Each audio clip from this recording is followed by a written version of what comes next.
We are getting old. My dream is to be a pilot. I want to be an architect. Surely just You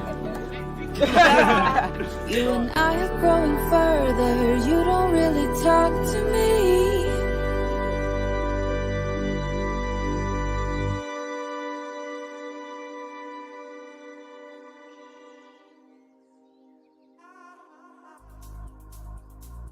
Hey everyone, welcome. We're here with episode 4.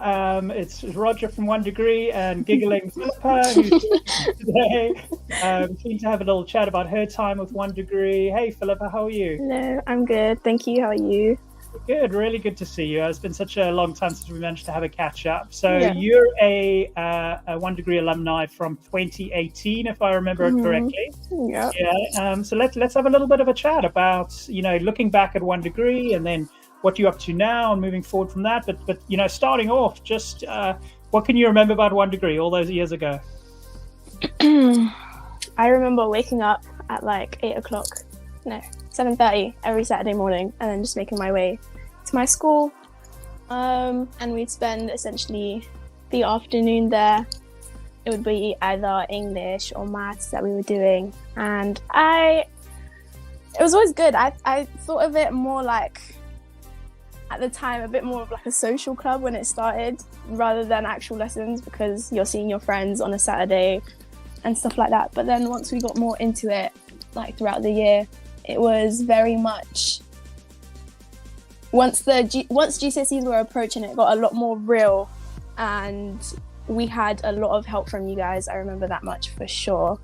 There were so many things that I can remember that we did. Like, you guys tried and succeeded to make it really fun for everyone, to not make it feel like school, but to have that educational aspect in it at all times. And I think everyone, I can say for myself for sure, probably some of my other friends that were there, that it was a really good experience. I really, really enjoyed it. I think I would definitely, it was a shame that you could only do like a handful of students and you couldn't do like more, but I would have suggested it to anybody else at the time to go, because it was just the whole like the environment. I'm trying to remember it as I go along. The environment, the people that were there, I'm not sure if they're still there or there are people that have changed, but the people that were there, they were there. They were right for that moment, for that group of people, because I remember we were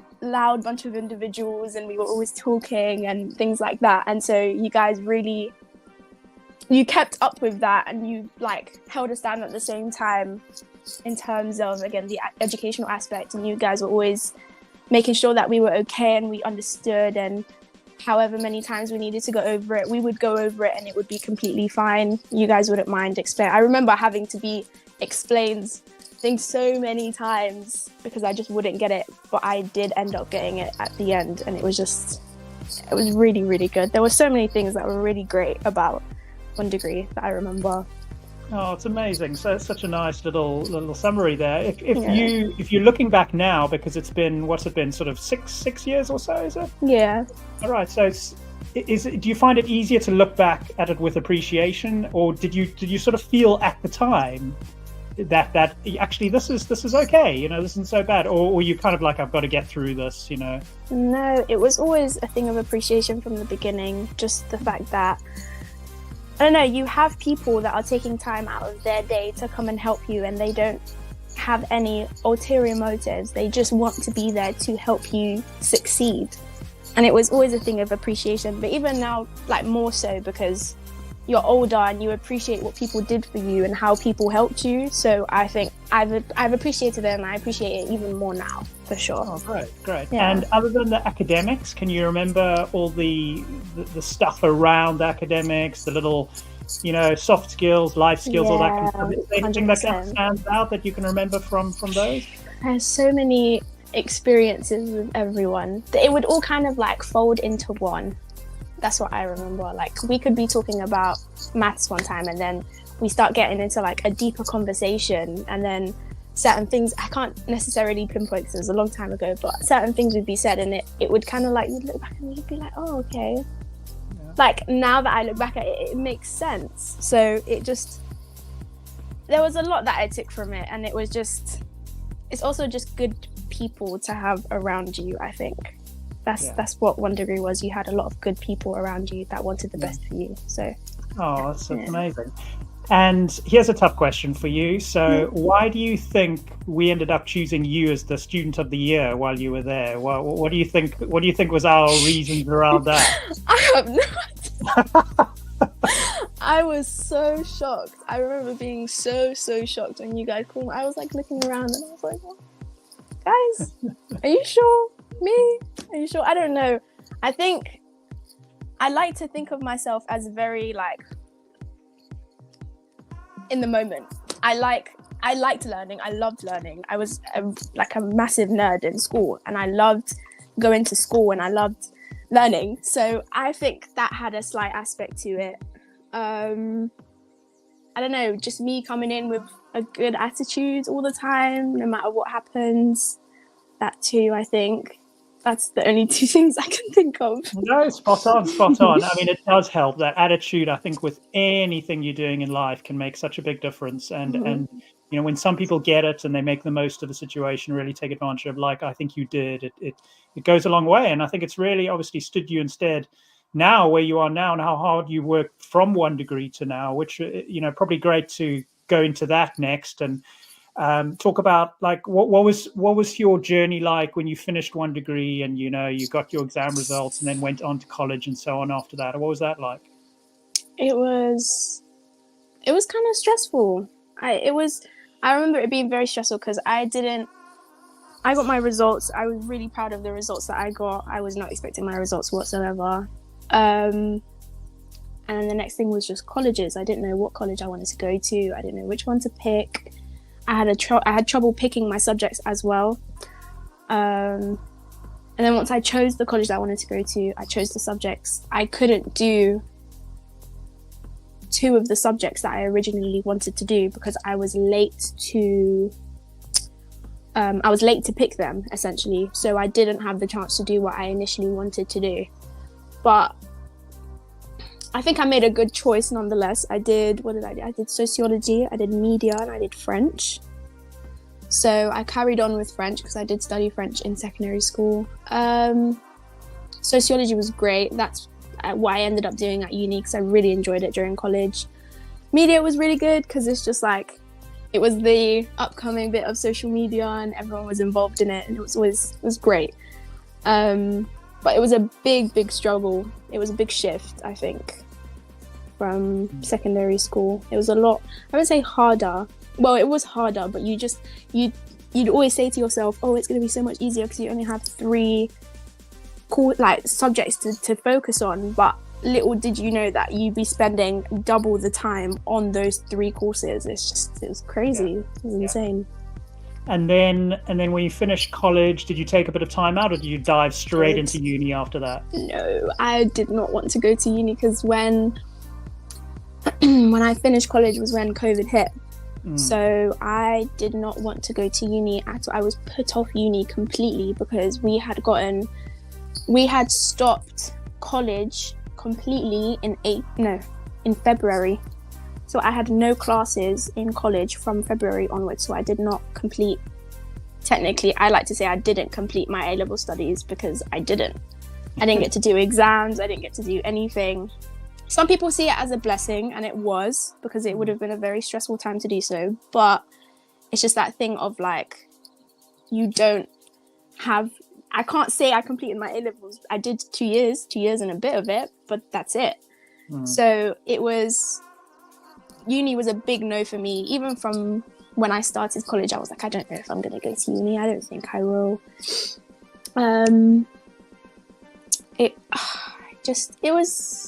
I took a gap year. I started working because I couldn't stay at home and do nothing. So I thought, what better way to do anything? I'll just start working. I started working as a barista in Costa. I started working in college, but then I switched branches and things like that. I did that for a year. That was also a big thing that helped me with my character, that I learned how to deal with other people. I met new people. I got faced with some personal stuff during that year as well. That was really, really... It was very tough, to say the very least. It was very tough. And it taught me that, again, no matter what you go through, you kind of just always step in with your foot first and just go for it. You just keep going and don't stop until, until someone says stop. Just keep going, basically. It's just, something I always learned from that. Yeah. And so what was it like being a barista and having to deal with coffee customers and all of that? Any funny stories? It taught me patience. Because it taught me that there are very picky people with their coffees, which is completely fine. Waking up at 5 a.m. was not fun. I hated that because I'm a morning person, but I need my time to myself in the morning, and I never did have that time to myself. So it taught me a lot about people. There's some people, they first meet you and they're very cold, but then after a long time they warm up to you and they start asking you how you are and how your day is going, and they want to know more about you. Or there's some people that just always walk in with a smile on their face, or there's some people that always walk in and they just want their coffee and they want to go home. And it taught me about different types of people, and it taught me how to deal with people, different types of people. Yeah, I bet. Yeah. And then, so then it was the decision for uni, and talk us through that whole process. You eventually decided to go to uni. Yes. What then made you decide that you do want to go to uni? What changed? I missed learning. I missed learning about new stuff or learning about the same thing. I just missed being in a classroom and just putting my head down and getting to work. So I came to the conclusion that I was going to go to uni. I was like, you know what? Who's it going to hurt? Why not? Why don't I do it? So I went and I looked through everything. This is still during COVID. I was looking through and I was thinking, do I stay in London? Do I stay at home? Do I go far away? Do I stay nearby? I picked to do sociology in every uni that I chose. I chose the 5 unis that you're supposed to do. The hardest thing for me was the personal statement, because I don't like talking about myself at all. I hate having to explain what I'm like and things like that. I think it's a bad trait to have, but I just don't like talking about it. I don't know. So it was really, really hard for me to do that. But I ended up getting unconditional offers to all 5 of my unis that I picked. Oh my God, amazing. Yeah. I had a hard time picking what unis because some of them were very far. I only had one that was here in London.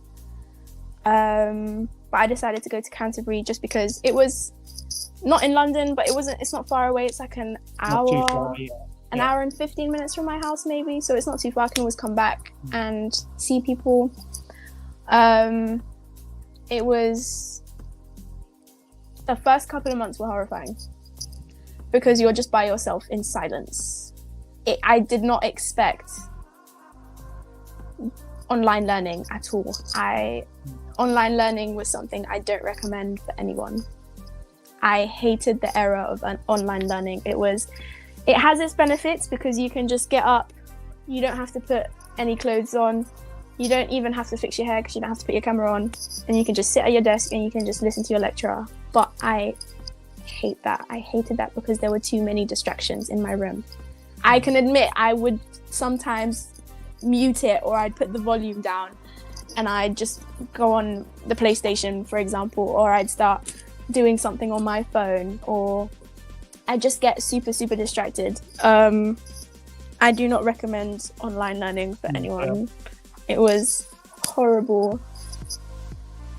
Even just that wasn't for your whole uni period, though, was it? No, it was up until second year. Second year we did hybrid learning, I believe. So there were some classes that were online and some classes that were in person. But even that, then sometimes it would be a bit you weren't fully paying attention, and you weren't fully immersed into what you were learning, and it was very, very easy to be distracted, and everything was very much, oh, it's fine, it's okay, don't worry, like, you're probably going to get predicted grades anyways because of your thing. And it was easy to do. I didn't do any exams, but a lot of people said it was easy to do exams online because no one's looking at you and no one's checking what you're doing. So it's very easy to do exams. It's just not. I'm a face-to-face person. Yeah. My course was essay-based. So even to have meetings with my professors to talk about the work, it would have to be online, and I didn't like that at all. I think a lot of people would agree with you that it is so much harder online, but also over the COVID period, I think a lot of people lost out on a lot of that experience, just like you did. So I mean, that is definitely very sad. But then at least I suppose the final year you managed to get a little bit more in person time. It was great. It was great. Yeah. It was great. It was a lot more involved. The teachers know who you are. The teachers know your face. You're sat and you can actually like talk to your teacher and connect with your teacher. There's no like screen in front of you. It's not just a screen, like it's a person. So yeah. And now you've just recently finished, is that right? I did, yeah. I finished back in April. I handed in my last essay. How did that feel? A weight off my shoulders. A massive weight off my shoulders. I loved my course, I really did, but then it gets to that point in your last year that you're just counting down the months and you're like, oh my god, okay. And then I'm done, I'm finished. I've got however many more essays and then I'm done, I'm finished.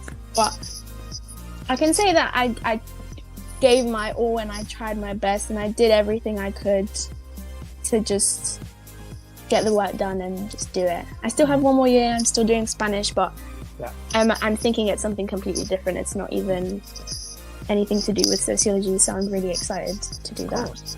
Yeah. And any ideas, so after sociology, then doing Spanish, any ideas what might be in the future? Any thoughts on that yet? There's a lot of thoughts, but there's no concrete idea. I've been thinking of doing like a year in law, not right after I finish Spanish, but to do a year in law. I want to go into family law specifically. It's just always something I found very interesting. I don't know. Just anything to do. I've always said that I've always wanted to help people in some sort of way, and I want it to be. It can be in any type of way I'm able to help people. That's what I'd want to do. I don't know how to explain it. If it's to do with like family law, or to do with a youth worker, or to do with, I've thought about the police one time, but I'm not doing that. That's it's far too much. I'm not doing that. But I've thought about things like that. Just some way to help people. I just want to help. That's my thing. Well, you can always come back and help at One Degree. Very true. Yes, very true. I've missed you. Very true. Your fellow student of the year, Cesar, has been helping out, but we haven't seen you. So I know. If it was during term time, the only problem is just that it's just during term time that it clashes a lot. Cool. But cool. After I do the year in Spanish, I'll definitely be around to help if I'm able to, of course. Plenty of time, don't worry. Yeah. And we've got obviously lots of opportunities, both sort of in person and online and stuff like that. Even though you're a little bit more, hesitant on the online side, but you haven't seen our online platform. It's looking quite good at the moment. It's quite unique, which is great. But I mean, that's such a nice summary, and I suppose combining where you are right now with what you went through leading up to where you are now, and then obviously One Degree. If you were to try and give GCSE students some advice in attacking and approaching their GCSE year, maybe looking back at it now, have you got any advice for them? That's hefty. Do I have any advice? Don't be too hard on yourself. Don't think that they're gonna define the person that you are, because they're just, take it seriously, but they're just letters on a paper. I was the type of person to say, I need to be home and I need to be studying for at least X amount of hours, because if I don't study for these amount of hours, then it's going to go wrong. It's not going to go wrong. Be easy on yourself. Take it seriously, but be easy on yourself, because it's not going to change the type of person that you are. You're still yourself. The exam doesn't tell you how smart you are. It's an exam and you need to take it seriously. I'm going to emphasize that, but just, you're smart. You're very smart in your own way. You don't need someone else or something else to define that for you. Yeah. No, that's great. That's great. And what about advice from, finishing year 11 and maybe going on to college and beyond college? Have you drawn upon any really solid advice to yourself that you maybe keep telling yourself to help you through the ups and downs? Just to keep going, because I'm doing it for myself at the end of the day. So just keep going, and the only person, your biggest enemy is you. That's something that someone told me once, and it stuck with me a lot. Your biggest enemy is yourself. So no one else exists. You're the one putting yourself down. No matter what people tell you, you're the one that chose to keep that and to listen to that in your head multiple times. You're your biggest enemy. Just go for it. What's the harm in just going for it? Just do it. That's amazing. No, such good advice. Thank you so much. Felipa, it's been incredible catching up with you and hearing about all your bits and pieces that you've been going through, and even from, making coffees to sociology and now going to Spanish. It's just amazing. Thank you so much for the catch up. Really great to chat with you. To everyone watching, you've been listening to the One Degree Alumni Podcast. This is episode 4, and my name's Roger from One Degree, and you've been listening to Felipa, a alumni from 2018. So we'll see you next time. Thanks, everyone. Bye.